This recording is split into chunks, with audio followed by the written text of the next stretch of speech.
This is the worm form setup, Mom. This is the bottom bin. Let me put my gloves on. And I have this burlap on top. You can see there's plenty here. They're running from the light. They don't like light. Yeah, see? They scurry away. Oh, my bad. And then I have this thick mat of paper towel on top, newspaper to help keep them moist. And so I just fed them today. I put in a little more pumice to help with aeration and what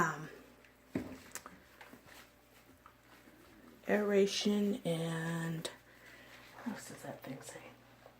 I don't know. Grit, probably, for their digestion.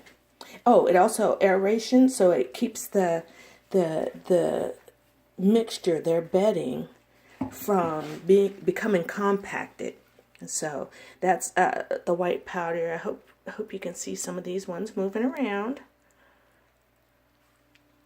And this is the very first bin that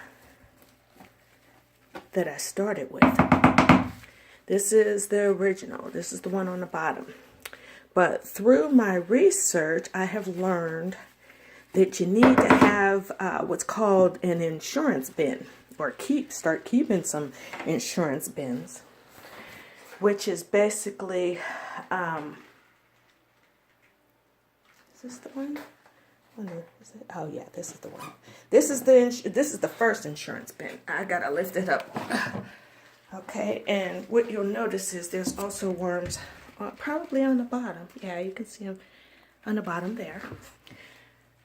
Okay, so this second tray gets nested on top, and this is the first insurance bin. And so, yeah, see, there's worms here. Can you believe this is me? Can you believe I intentionally have worms? Oh, what a girly girl I used to be. Not that I'm not now, it's just that I have different interests. It's good to be retired. Okay, so you can see. Yep. All right, everybody. Let me get you some moisture. Okay. Yes, I have them in my bathtub, and I have some plastic down just in case somebody decides to up and escape, that hopefully I can come in here, and I check them every morning and then sometimes throughout the day to make sure nobody was silly enough to climb out and then wind up outside. They can't afford that. Uh-oh. All right. Now this bin is going to be the second insurance bin. I am expecting a shipment of 4,000 worms today. There's probably worms under there. I don't know where they went. They might have gone in another one. So when I get the new 4,000, I'm going to put some of them in here, because I started with 1,000 worms down here, and then I just grabbed up a couple here and there and started this second insurance bin. So now this is going to be this is the original bin. This is the insurance bin from that, and then this one is going to be the insurance bin. Well, I might as well turn the light off because we already got a resident. Actually, a couple. Yeah, I see you, little worms. Little worms. Okay, let me put the lid on. And this is the Worm Factory 360. Now, I will show you the Mega Inn. Hold on a sec, I'll go get it. All right, so I have put your shower chair back in here, Mom. This is a 4th tray that comes with the Worm Inn 360. So I have worms down here, worms here, and when they come today, I'll put the insurance worms here. Yeah, and that's Tasha. She thinks I'm talking to her. Okay, it has a little spigot on the side that I keep open in case I put too much water in here. It'll drain out. Yes, Tasha. Yes, Tasha. Yes. Uh-huh. Yeah. So this is the Worm Factory. Oh, it's not Worm In. It's Worm Factory 360. And the way it's supposed to go, it's upward migration in that I'm supposed to just put worms here. And then when they finish it up in 3 months, I start a new tray and they migrate up.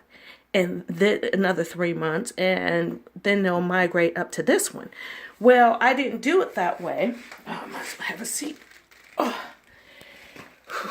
I didn't do it that way because I want the 2 insurance bins, but I do have a 4th tray, and this also came with it. You know, it's just cardboard, things I collect, paper towels and that type of thing.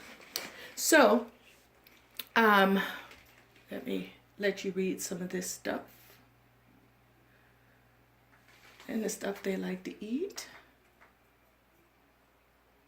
Yeah, so I'm going to have the insurance tray.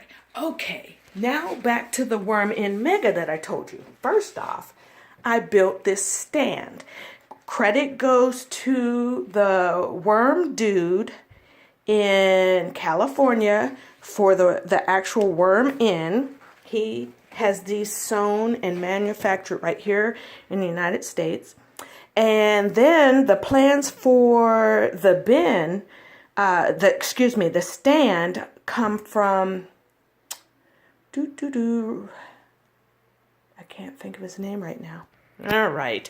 The plans for the stand come from Bentley, the compost guy, and his website is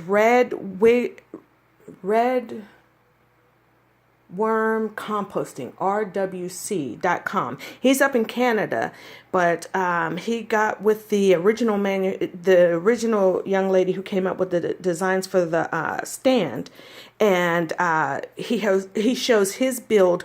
There is a smaller Worm In. This is the Mega. It just keeps thousands more worms.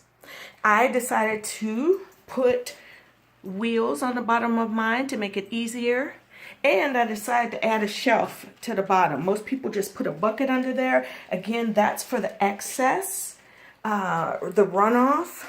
There's the front because it doesn't have you slide in and out that way, but you just, and well, let's see here, down here has toggles that close it. I tied a knot additionally, but the excess, this one is this is called a flow through composting bin, in that what happens is you fill it with the bedding and the food, and then more bedding on top, and you put the worms in and they will burrow down. And what will happen is they'll eat the bedding along with the food, and so and this is the reason why I got it, because it's so much easier. You just put the food in the top. After 6 months, you go ahead and you can unloose the toggles and start, teasing the compost down until you see unfinished food or worms, and then you know to draw it back up. The benefit to this is they have lots of food. You can keep thousands more worms, and it's a lot better. This 360, like a lot of plastic bins, it holds a lot of condensation, a lot of water. And yes, the worms need moisture in order to breathe, but they will also drown. So that's what that spigot is for the runoff, which is called leachate. It's not worm tea. And so the benefit to this one is it's much more breathable. It's a lot more self-maintaining. The worms primarily eat the microbes that are feeding on the dead leaves or decaying foods, and they just suck it right in, and then it's processed through, and they're castings, worm poop, but in polite societies they call it worm castings. That's what's really nutrient rich for your plants. Anything that grows in the soil will benefit from it. The benefit to this one over that one, not knocking it, I'm still using it, is this one holds a lot more. If I accidentally put greasy food, hot food, anything with salt, I can, if I'm smart, and I will be, put it only in one part of the bin. It gives a lot more room for them to move away from the food. It also means they don't have to live in their food. They can burrow further down, right here where there's paper, and then on top. This is also awesome because it helps get rid of, or prevent the flies and things from coming inside. So it has this zipper, and it's not easy to do with one hand. Okay, here we go. I've unzipped it part way. The zipper goes all the way, make sure I show this, all the way around the top of the bin. It is a fine mesh so that most bugs can't get in there, including fruit flies and those fat fungus gnats. So of course I have my favorite circular on top. So what I did was I've already set aside food. I made it last week when I prepared the insurance bins. But it's best to go ahead and make it beforehand, have it sitting, have it rotting already, so that the microbes, it has a really good microbe base.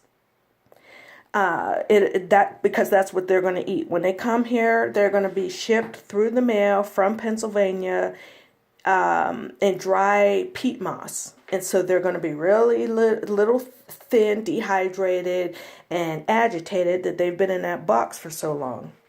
I ordered them Friday, and they're supposed to arrive Monday, December 19th. So this also has layers. They eat paper. They love cardboard because they apparently play and wiggle in and out of these little areas here. Here's some toilet paper roll. They love that. And the egg carton, the paper egg carton, you know. I soaked everything in water first before I put it in there. I put a little dryer lint in there. They say, oh, because they eat the fibers from clothing. Okay. And here's where it says it right here. So you got your fiber, shredded paper, egg cartons, peanut shells. Yeah, I don't eat peanuts. Magazines, no peanut magazines. Kleenex, napkins, cardboard, and junk mail, but not the glossy junk mail. Okay, so that's why I have the cardboard. Oh, great. Here's Pete. He's got to be up in everything. I'm surprised he hasn't jumped on the top of this thing and knocked it over. So further down, what I did was I mixed their bedding with the food. So and this stuff is still moist as it should be. So what I have is shredded brown paper. I have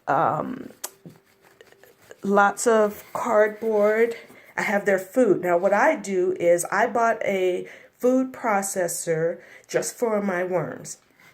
And so I also got some of the Uncle Jim's worm food, 3-month supply, just to help supplement their diet. They also need, let me see, crushed eggshells, you know, more like pulverized, because they have a gizzard like birds do, and they use the grit, or also I have here some pumice that I got with the original 360 kit. And the pumice is supposed to be to create airspace because, you know, all that water is going to cause things to, you know, compact, press down and become a mat. Well, this pumice will help reduce the matting and improve the moisture control. I also have coconut coir in there. It's a sustainable resource. It comes from the hull, the outside shell, excuse me, of coconuts. And so, you know, there are plenty of coconuts. It's not as I would say, invaluable as sphagnum peat moss that comes from Canada, because that's from marshes that have been growing for thousands of years. And once we use it all up, we don't have thousands of years to wait for it to come back. So that's why I use peat moss. Can you believe I'm actually digging in this thing? Remember how I was allergic to dirt and anything like this? So yeah, their food is in there mixed up. It's been in here for, let me see, I made the food last week and it sat for 7 days. And then I received the Worm In Mega yesterday, December 18th, and put it in the stand. Finished up the stand. I had picked up this wood and drilled it in to make me a convenient little shelf after church yesterday. And so hopefully they will arrive today, and I'll check every hour to make sure they're not just sitting in my postal locker. And so when they get here, I'll put couple handfuls in the second insurance bin, and I'll put a good, let me see, I ordered 4,000, so 3,500 approximately in this one. And this is what the Uncle Jim's worm food looks like. This is something that I can make as well. They have plenty of recipes online. It's supposed to supplement their diet, because of course I could plan to feed them vegetables and fruit scraps and that kind of thing. And supposedly it is kind of gritty, so it might help with their gizzard. I'm not sure. I have pulverized egg shells anyway. And I also have a container of cornmeal, because calcium, like from eggshells and cornmeal, are supposedly, by some people, it helps with reproduction. So they'll breed. As I told you on the phone, they are self-regulating in that they will grow to a certain amount based on the bedding, the conditions, the temperature range, moisture, and food. And once they have expanded to use all those resources, they'll stop breeding. Temperature influences it, water, the moisture, if it's too wet. If they're stressed, they will not obviously breed. So I'm not too concerned about it one way or another.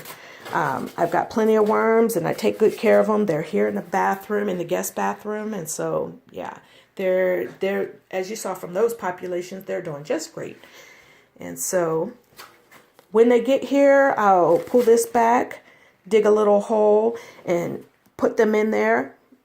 Put lots of water. You use unchlorinated water. So I just, when I water the plants in the yard, I just go ahead and fill up the gallon water jugs that I have and leave the top off and just let the chlorine evaporate off the top.